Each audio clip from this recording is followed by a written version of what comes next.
सैयद इस्माइल गौहर साहब से पहला सवाल ये है कि अपने पस मंज़र के बारे में बताइए, किस शहर में आप पैदा हुए और कहाँ पर परवरिश पाई, साथ ही तालीमी पस मंज़र आपका क्या है, उस पर भी रोशनी डालिए। जी रेहान साहब, मैं जिस शहर में रहता हूँ नांदुरा, जो बुलढाना जिला का एक छोटा सा शहर है, इलाके विदर्भ में ये शहर आता है नांदुरा। यहीं मेरी पैदाइश हुई और यहीं मैं पला बड़ा, यहीं तालीम हासिल की और यहीं की एक नगर परिषद स्कूल में मैं मुदरिस हूँ।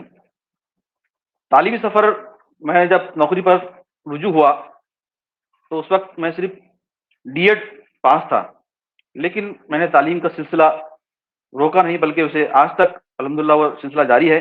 मैंने अपना बीए मुकम्मिल किया, एडिशनल बीए किया, उर्दू में, अंग्रेज़ी में, इस्लामियात में एमए किया, बीएड किया, सेट और नेट जैसे इम्तिहान पास किए और अभी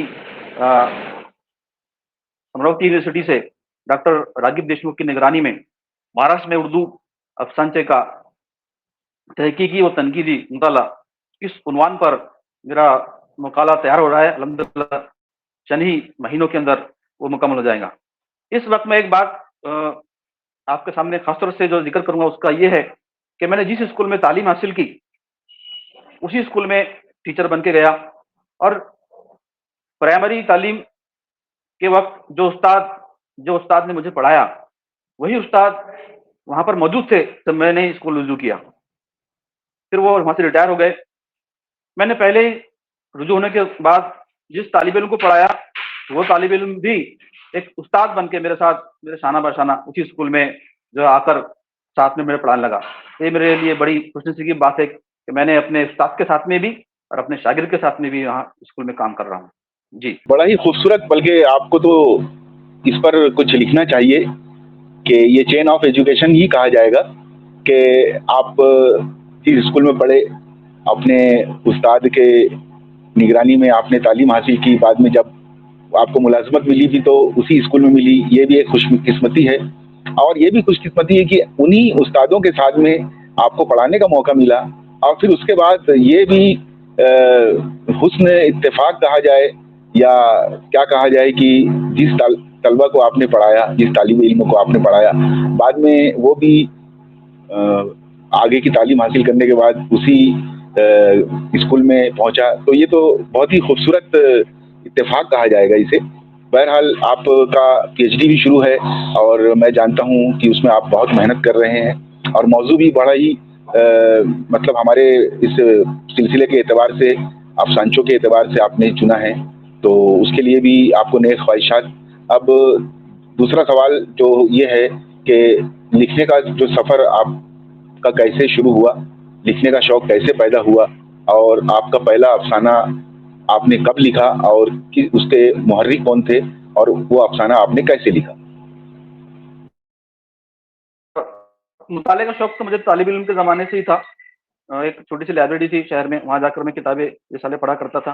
फिर जब मैंने खामगांव और अप डाउन कॉलेज के ज़माने में जो है अप डाउन किया ट्रेन से और बस से, तो वहाँ रेलवे स्टेशन पर जो स्टॉल्स में सारी बुक किताबें मिलती थी, वहाँ से मैं खरीद कर उनको पढ़ता था। तो मुताले का शौक़ पहले से ही था। हाँ, लिखने का ख्याल जब तो 1992 की बात है कि एक यहाँ से मुकामी अखबार निकलता है हिंदी का, तो उन्हें किसी एक मजमून की ज़रूरत थी, तो उस वक्त मैंने एक मजमून लिखा था, अल्लामा इकबाल एक राष्ट्रीय कवि। हिंदी में वो मजमून था, बाद में उर्दू में भी शाये किया मैंने उसको। लेकिन 2020 में जब कोरोना वायरस या पेंडेमिक का जब दौर था और हमारे दोस्त अली इस्माइल और वसीम अकील शाह, इनके ज़रिए से एक व्हाट्सएप ग्रुप जो है तो अमल में आया, वहाँ से मैं उनसे जुड़ा और फिर अफसाने लिखने लगा। मेरा पहला अफसाना 2020 में जो शाये भी हुआ है और उसका नाम है शिकवा। तो वहाँ से मेरे अफसाने और अफसानचे लिखने का सिलसिला शुरू हुआ। जी, वाकई में वो दौर दो तरीके से देखा जा सकता है कि एक तो कोरोना का, वो कोविड का जो दौर है वो बड़ा ही भयानक खतरनाक था, लेकिन हमारे जैसे अदीबों के लिए एक सुनहरा मौका था और उस दौर में जिन लोगों ने मौके का फ़ायदा उठाया, आज वो मुल्क ही नहीं बल्कि दुनिया में उनका नाम है और उनमें एक नाम आपका भी है।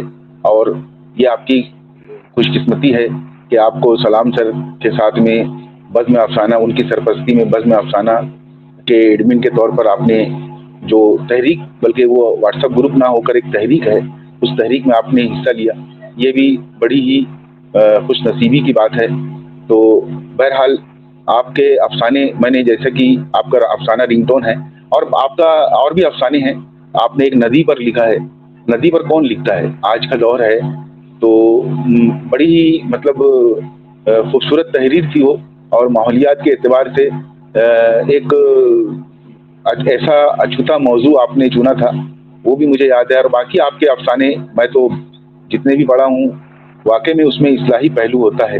تو بہرحال آپ کے افسانوں کے موضوعات کیا ہیں، اور کون سے موضوعات آپ کو زیادہ متاثر کرتے ہیں، اور کس قسم کے کردار اور حالات آپ کے افسانوں میں زیادہ نظر آتے ہیں؟ اس پورے سوال کا نچوڑ یہ ہے کہ آپ کو کون سے ایسے موضوعات ہیں جس پر آپ کو لکھنا زیادہ پسند ہے؟ جی ریحان بھائی، مجھے زیادہ تر جو افسانے یا افسانچے میں لکھتا ہوں وہ اصلاحی پہلو کو سامنے رکھ کر لکھتا ہوں، کیونکہ میرا یہ ماننا ہے کہ ایک ادیب، خاص طور سے ایک افسانہ نگار، جب کوئی تحریر لکھتا ہے تو ظاہر ہے کہ وہ ہزاروں لوگوں تک پہنچتی ہے۔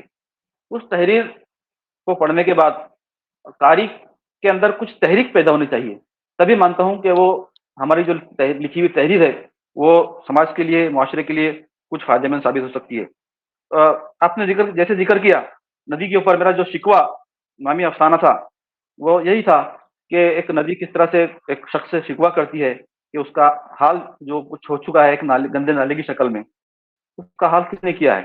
اسی طرح میرا ایک اور افسانہ بھی بزم افسانے میں لگا تھا کہ بے رنگ لہو، اس میں آج کل کی جو گندی سیاست ہے، گندی سیاست بلکہ گندے سیاستدان نے جو ہماری نئی نسل کے نوجوانوں کو، خاص طور سے دلت اور پسماندہ طبقے کے نوجوانوں کو کس طرح سے شراب کی اور دیگر لتوں میں ڈال کر خود جو ہے تو اعلیٰ عہدوں پر پہنچ گئے ہیں، تو وہ موضوع پر میں نے وہ افسانہ لکھا تھا۔ اور میرے جو افسانچے بھی ہوتے ہیں وہی جو ہے تو اصلاحی معاشرہ کو سامنے رکھ کر لکھے جاتے ہیں۔ جی ریان بھائی۔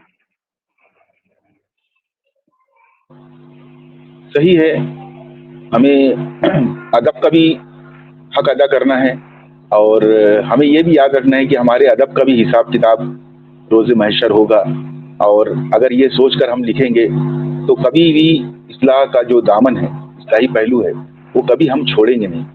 جیسا کہ آپ نے بتایا ندی، جیسے میں اپنے دیکھنے والوں کو بتا دوں کہ ناگپور کا جو نام ہے وہ اصل میں ناگ ندی پر ہے، اور آپ کو ڈھونڈنے سے بھی ناگ ندی ناگپور میں نہیں ملے گی، اس لیے بڑا ہی باہر والوں کو ایک الگ ہی تجسس ہوتا ہے کہ آخر ناگپور کا نام میں ناگ کس لیے ہے۔ وہ سانپ کو سمجھتے ہیں، سانپ نہیں ہے، اصل میں وہ ناگ ندی پر ہے، اور وہ ندی آج نالے سے بھی بدتر ہو چکی ہے۔ تو یہ المیہ تو ہر شہر کا ہے۔ ہم ماحولیات کو جو ہے دیکھا جائے تو جوتے کی نوک پر رکھتے ہیں، اور اس طریقے سے آپ کے افسانے میں جو شکوہ کیا گیا تھا بہترین موضوع تھا۔ تو آپ اسی طریقے سے اس طریقے کے موضوعات پر افسانے اور افسانچے لکھتے رہیں، ہماری دعا ہے کہ اور وہ کامیاب بھی ہو۔ کامیاب افسانے آپ نے لکھے ہیں۔ اس کے ساتھ جیسا کہ تخلیقی عمل جو ہوتا ہے، اس کے بارے میں جاننے کے لیے یہ سوال ہے کہ افسانہ آپ کا لکھنے کا کیا طریقہ ہے، اور کیا کوئی خاص وقت یا ماحول ہوتا ہے جب آپ لکھتے ہیں؟ تو بہت سارے لوگوں کا الگ الگ طریقہ ہوتا ہے، تو آپ کا طریقہ کیا ہے؟ جی آپ نے بالکل صحیح کہا کہ ہر کسی کا اپنا ایک طریقہ ہوتا ہے، لیکن میں نے جو طریقہ اپنایا ہے کہ جب ایک پلاٹ میرے ذہن میں ترتیب پاتا ہے تو میں مہینوں تک اس پلاٹ کے اوپر جو بلڈنگ بناتا ہوں وہ اپنے ذہن میں، اپنے دل و دماغ میں بناتا ہوں، وہ نہ کاغذ پر نہ موبائل میں کہیں بھی اس کا ذکر نہیں ہوتا، بلکہ وہ میرے تصور میں وہ فلم یا وہ کہانی چلتے رہتی ہے، کبھی بدلتی رہتی ہے، کبھی چلتی رہتی ہے، تو مہینوں مہینوں گزر جاتے ہیں۔ پھر مجھے لگتا ہے کہ نہیں، اب یہ کہانی مکمل ہو گئی ہے اپنے تصور کے اندر، تو پھر میں جب میرا موڈ ہوتا ہے تب کاغذ قلم لے کر، کچھ لوگ ابھی نئے نوجوان جو ہیں تو ڈائریکٹ موبائل کی اسکرین پر ٹائپ کرتے ہیں، کاغذ پہ نہیں لکھتے، لیکن میں ایسا نہیں کرتا، بلکہ میں ایک رف کاغذ پر قلم لے کر بیٹھتا ہوں، اور میری رائٹنگ اتنی اچھی نہیں ہے، ایک دم جیسی تیسی رائٹنگ میں وہ رف کاپی کے اندر اس کو لکھ لیتا ہوں، اور پھر لکھنے کے بعد میں پھر اس کو कई दिनों तक पढ़ता रहता हूँ, तो कई दिनों तक पढ़ते रहने फिर उसमें तब्दीलियाँ होती रहती हैं, और फिर मुझे लगता है कि नहीं, अब ये इसके अंदर तब्दीलियाँ की ज़रूरत नहीं है, और तकरीबन तकरीबन ये जो है तो अब बन चुका है। तो फिर मैं किसी दिन मौका मिले तो उसको फिर रात की तन्हाई में बैठकर उसको फिर जो है टाइप कर लेता हूँ, और फिर अपने दोस्तों को वो शेयर करता हूँ कि भाई ये मैंने अफ़साना लिखा है, आप इस पर अपनी राय दीजिए। तो इस तरह से मैंने अपने जितने भी अफ़साने लिखे हैं, इस तरह से लिखे हैं।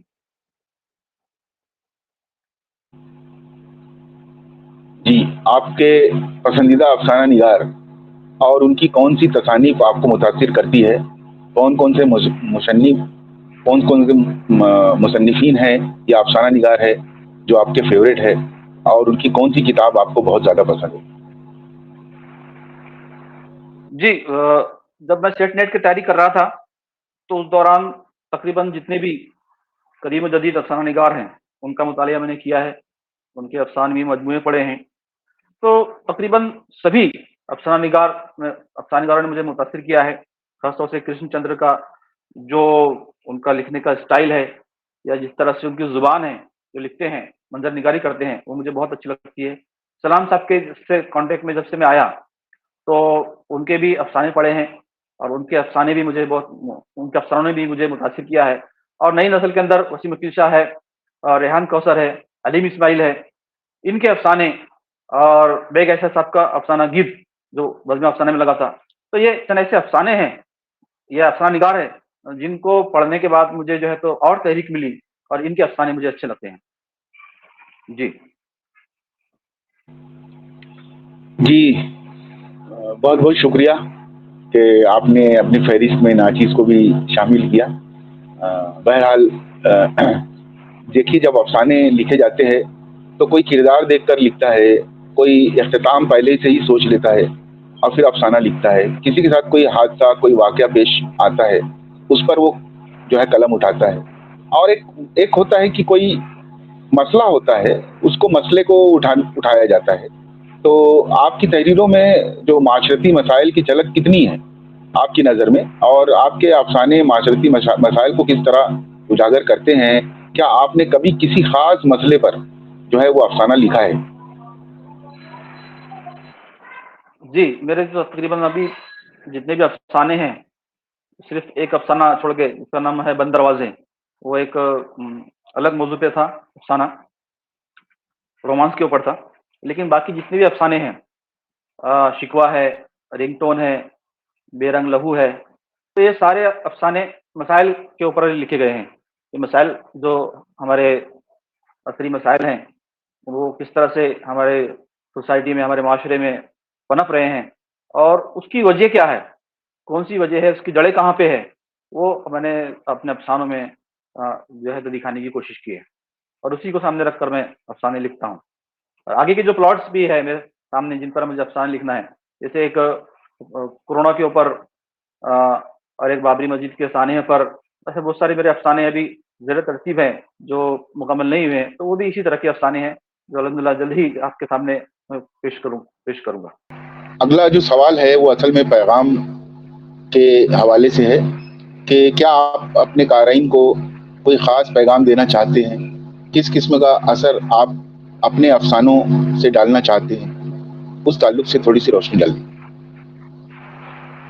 जी, जो अफ़साने के क़ारीन हैं, मेरा उनको यही जो है तो पैगाम है उनके लिए, कि आप जो है तो सबसे पहले क्लासिक अफ़सानों का मुताला करें, और एक तरतीब से जो है तो मुताला करें, और फिर बाद में आज के जो असरी अफ़साने हैं, उनका मुताला करें। जब भी आप मुताला करें, तो एक मकसद को सामने रखकर मुताला करें कि ये मुताला मैं क्यों कर रहा हूँ?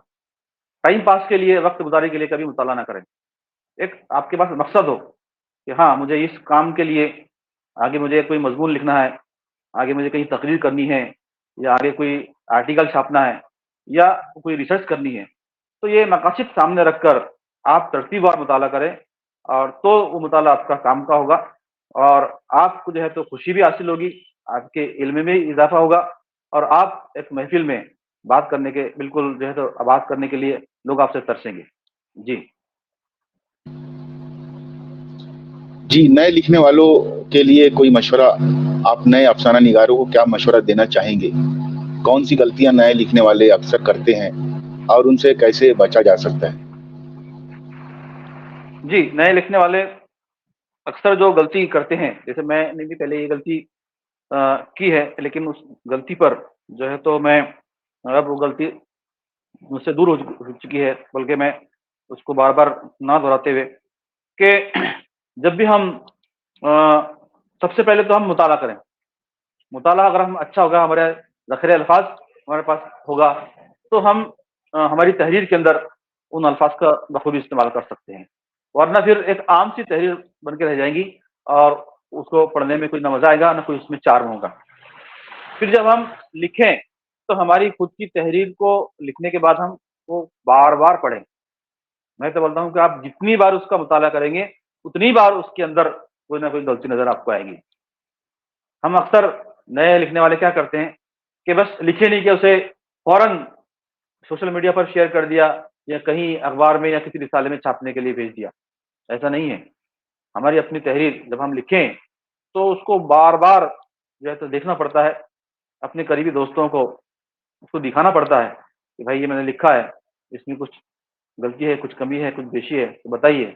तो नए लिखने वाले फ़ौरन जो है तो अपनी लिखी हुई तहरीर या तख़लीक़ को जल्दबाज़ी में कहीं ना शाये करें, ना कहीं शेयर करें, बल्कि उसको बार-बार पढ़ते रहें, किसी उस्ताद को या किसी अपने दोस्त को दिखाते रहें और फिर उसके बाद जब इत्मीनान हो जाए कि नहीं, ये अब कहीं शेयर करने लायक है, तो फिर आगे चलकर उसको शेयर करें।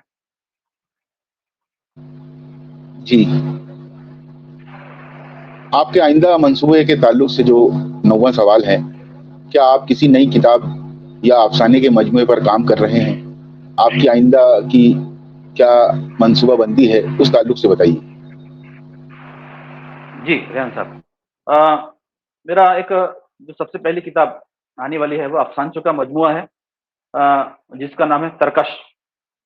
उसके तकरीबन 90 अफ़सानचे उसके तैयार हो चुके हैं, कुछ अफ़सानचों पे काम जारी है और उसके ऊपर मारूफ़ फ़िक्शन निगार और तनकीद निगार जो है तो असलम साहब, जो प्रोफ़ेसर हैं, चौधरी चरण सिंह यूनिवर्सिटी के, असलम असलम जमशेदपुरी साहब, उन्होंने एक मज़मून लिखा है। फिर अज़ीम राही साहब हैं औरंगाबाद के, जो तनकीद निगार भी है, फ़िक्शन निगार भी है। खुद अफ़सानचा निगार है, अफ़सानचे पर उन्होंने तहक़ीक़ भी की है।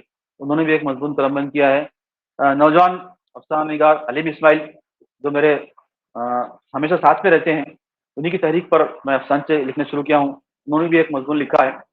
तो अल्हम्दुलिल्लाह ज़्यादा से ज़्यादा 2 महीनों के अंदर या 2 या 3 महीनों के अंदर ये मेरी पहली अ, अफ़सानचों की जो किताब है, अफ़सानचों का मजमूआ है, वो मंज़र आम पे आने वाला है। उसी के साथ-साथ एक अफ़सानों की किताब है, वो भी उस पर भी काम चल रहा है। एक ऐसे असातिज़ा जिन्होंने मुझे प्राइमरी से लेकर हाई स्कूल तक, बल्कि अभी कॉलेज तक जिन्होंने मुझे पढ़ाया है, तो उनकी ज़िंदगी पर, उनके फ़न पर, उनकी शख्सियत पर मैं कुछ मज़ामीन लिख रहा हूँ। वो किताब भी जो है तो जल्द ही मंज़र आम पर आने वाली है और एक नावल पर भी मैं काम कर रहा हूँ। नावल लिखना कुछ मैं देखा कि 2020 में शुरू किया था और अभी चंद सफ़ों के से ज़्यादा मैं उसको लिख नहीं पाया हूँ। ये बहुत बड़ा काम है और बहुत बड़ी सोच है। तो धीरे-धीरे वो भी काम चल रहा है आगे एक नावल का। तो मैं चाहता हूँ कि फ़िक्शन की तमाम असनाफ़ जो है अफ़सानचा, अफ़साना और नावल, तीनों में कम से कम एक-एक किताब जो है तो कारीन के सामने पेश करूँ। ये मेरे लिए बड़ी खुशकिस्मती की बात होगी। बहुत खुशी हुई जानकर कि अनकरीब आपका जो अफ़सानचों का मजमूआ है वो आने वाला है और उस किताब के लिए आपको नेक ख्वाहिशात। और ये भी बड़ी अच्छी बात है कि आप नावल की तरफ भी जो है आपका रुझान नज़र आ रहा है, तो ये भी एक अच्छा नावल पढ़ने को हमें मिलेगा। और साथ ही साथ एक 10वां सवाल जो है, वो आपके अफ़सानों की अशात के बारे में बताना है आपको कि आपके अफ़साने अब तक कहाँ शाये हुए हैं, अफ़साने, अफ़सानचे, ये आपकी तख्लीक़ात जो है। और अशात, चूँकि आपकी किताब का अशात होने वाली है, तो अशात में क्या मसाइल आपको, कुछ मसाइल अगर दरपेश हो तो उस ताल्लुक से भी आपका उन मसलों का भी ज़िक्र करें? जी। جہاں تک اخبارات اور رسائل میں اپنی تخلیقات شائع کرنے کا سوال ہے، چاہے وہ افسانچے ہو، چاہے مضامین ہو، چاہے آرٹیکلس ہو، چاہے افسانے ہوں، پہلے میں ایسا سمجھتا تھا کہ یہ بہت مشکل کام ہے، لیکن اگر تخلیق اچھی ہو تو لوگ ہاتھوں ہاتھ لیتے ہیں۔ کئی جگہ سے وقت پہ فون آتے ہیں کہ بھائی ہم کو آپ کا یہ افسانہ، آپ کی تحریر، آپ کا آرٹیکل چاہیے، تو ہمارے پاس رہتا نہیں دینے کے لیے، مدرس کرنی پڑتی ہے۔ تو بہت زیادہ مواقع ہیں لکھنے والوں کے لیے، ڈرنے کی ضرورت نہیں ہے نئے قارئین کو، اچھا لکھے، ہاتھوں ہاتھ لوگ شائع کرتے ہیں۔ اس کے بعد میں کتاب کی اشاعت کے سلسلے میں کوئی مسئلہ نہیں ہے، کیونکہ میں علیم اسماعیل کے ساتھ میں رہتا ہوں، ان کی ابھی تک 4 سے 5 کتابیں شائع ہو چکی ہیں، اور ہمارے ایک دوست ہے وسیم کاتب، جن کا کمپیوٹر کا کام ہے، میں اپنا اسکول کا، اپنے تنظیم کا سارا کام وہی کرتا ہوں، تقریباً گھنٹہ 2 گھنٹہ روزانہ وہاں بیٹھتا ہوں ان کے پاس، تو ان سے بھی بہت کچھ سیکھنے کو موقع ملا ہے، اور وہ جو کام کرتے ہیں تو وہاں ان کی میں مدد بھی کرتا ہوں۔ تو ایسے کوئی مسئلہ نہیں ہے کتاب شائع کرنے کا، بس اپنا ہی طرف سے تھوڑی سی لاپرواہی ہو رہی ہے، وقت نہیں مل رہا ہے، دوسری ذمہ داری کی وجہ سے کہ ڈیلے ہوتا جا رہا ہے، لیکن نہیں تو کوئی مسئلہ نہیں ہے، آسانی سے جو ہے تو چاہے آپ کہیں پر بھی کتاب شائع کریں۔ ہمارے ریحان کوثر صاحب بھی کتابیں شائع کرواتے ہیں، وہ بھی ناشر ہیں، مالیگاؤں میں کتابیں شائع ہوتی ہے، دہلی میں کتابیں شائع ہوتی ہیں، تو کہیں بھی کتاب شائع کرنا ہو تو میں سمجھتا ہوں کہ میرے لیے کوئی مسئلہ نہیں رہے گا، کسی سے بھی اگر میں کہوں تو میری کتاب جو ہے فوراً شائع ہو جائیں گی انشاءاللہ۔ انشاءاللہ۔ تو اب آتے ہیں افسانے کے، آپ کے افسانے تنقید کے حوالے سے یہ سوالات ہے کہ افسانے کی تنقید پر آپ کا کیا رد عمل ہوتا ہے؟ جب آپ کے افسانوں پر تنقید کی جاتی ہے تو آپ کا رد عمل کس طرح ہوتا ہے، کیا ہوتا ہے، اور کیا آپ تنقید کو اپنے کام میں بہتری کے لیے استعمال کرتے ہیں؟ اس سوال کا نچوڑ یہی ہے کہ تنقید جو آج کل ہو رہی ہے، یا تنقید جو ہونی چاہیے یا نہیں ہونی چاہیے، اس تعلق سے آپ کے کیا نظریات ہیں، اس پر روشنی ڈالیے۔ جی، تخلیقات پر تنقید تو بہت ضروری ہے، بغیر تنقید کے یہ تخلیقی سفر اور یہ ادب جو ہے تو پھل پھول نہیں سکتا۔ میری تخلیقات پر بھی گروپس کے اندر ظاہر ہے کہ جب ہم کوئی کتاب میں یا رسالے میں افسانہ یا افسانہ شائع کرتے ہیں تو اس کے اوپر تنقید کرنے والے بہت کم لوگ ہوتے ہیں، لیکن جب سے سوشل میڈیا آیا ہے، گروپس بنے ہیں، چاہے وہ فیس بک ہو، چاہے یوٹیوب ہو، چاہے واٹس ایپ ہو، تو یہاں پر جب ہماری تخلیقات ہم لگاتے ہیں تو 100-200 لوگ اس کو بیک وقت پڑھتے ہیں، کچھ لوگ اس پر تنقید کرتے ہیں۔ اگر تنقید کرنے کے بعد میں ہمیں ایسا لگتا ہے کہ نہیں واقعی میں ہماری غلطی ہے، ہم نے غلط ڈھنگ سے جو ہے تو یہ افسانہ یا افسانہ تحریر کیا ہے، غلط لفظ استعمال کیا ہے، غلط رخ لوگوں کو دکھانے کی کوشش کی ہے، تو بالکل مجھے ماننے میں کوئی حرج نہیں، میں بالکل مان لیتا ہوں۔ دلائل کے ساتھ میں اگر کوئی اپنی بات رکھے تو بالکل قبول کر لیتا ہوں، اور اس دلائل کی روشنی میں میں ہمیشہ اپنے افسانے اور افسانچے کو مزید بہتر بنانے کی جو ہے کوشش کرتا رہتا ہوں۔ جی، بہت اچھی بات ہے یہ۔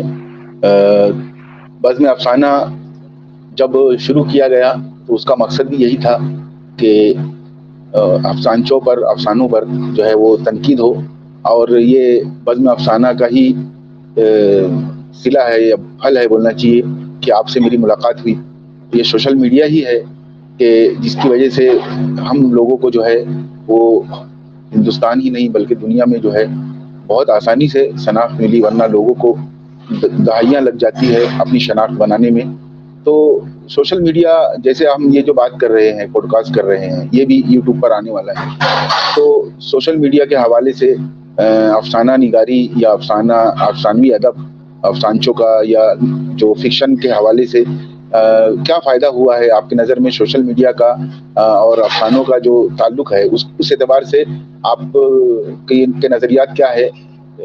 اس پر بھی جو ہے تھوڑا سا اس پر روشنی ڈالیے۔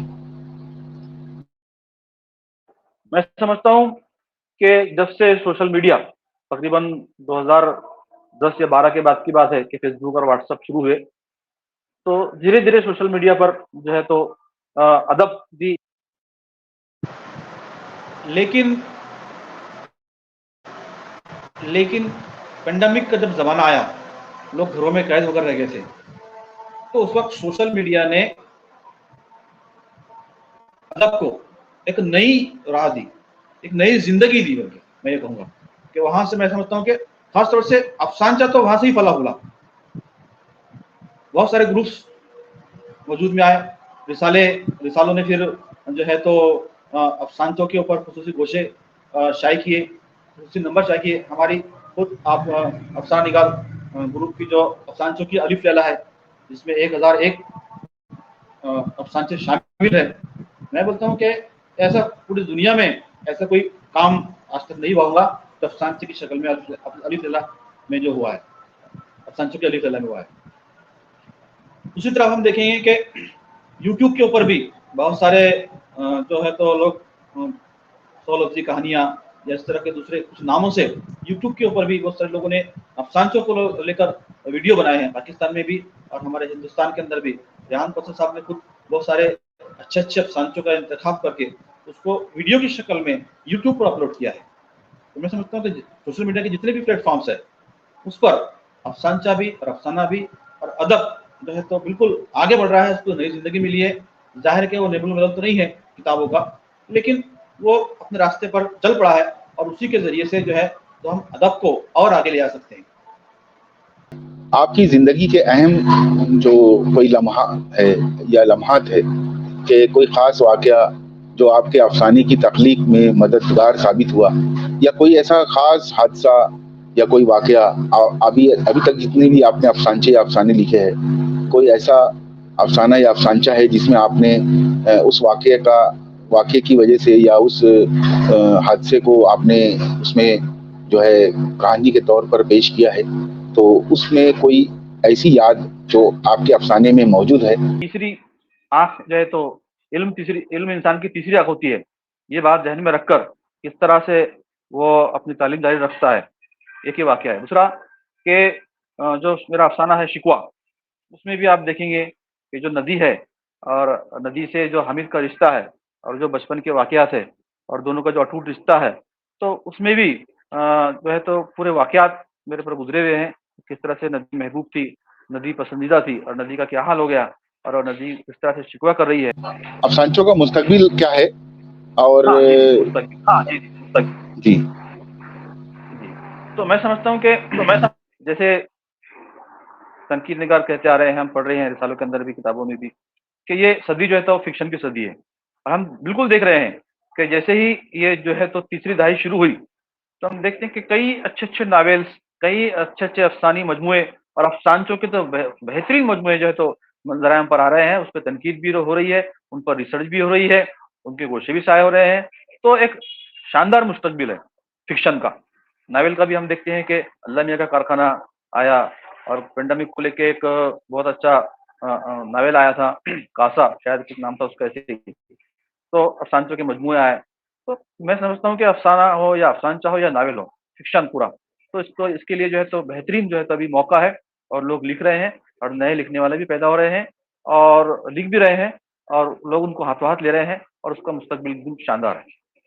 बहुत बहुत शुक्रिया, आपसे बात करके बहुत अच्छा लगा और कुछ बातें ऐसी पता चली जो आपकी स्कूल के ताल्लुक से, कि आप भी अपने उस्ताद के साथ और आपके जो स्टूडेंट है वो भी आपके साथ जो है वो स्कूल में बतौर असातिज़ा जो है वो काम कर चुका है ये भी, और साथ में तरकश जो है आपकी गालिबन अफसानचों का मजमुआ जो है वो भी शाये होने वाला है। और ये भी पता चला कि जो शिकवा है और तीसरी आंख वगैरह ये जो अफसानचे है ये आपकी ज़िंदगी के कुछ लम्हात है उसका अहाता करता हुआ वो अफसाना या अफसानचा है। तो बहुत खुशी हुई, बहुत शुक्रिया आपका।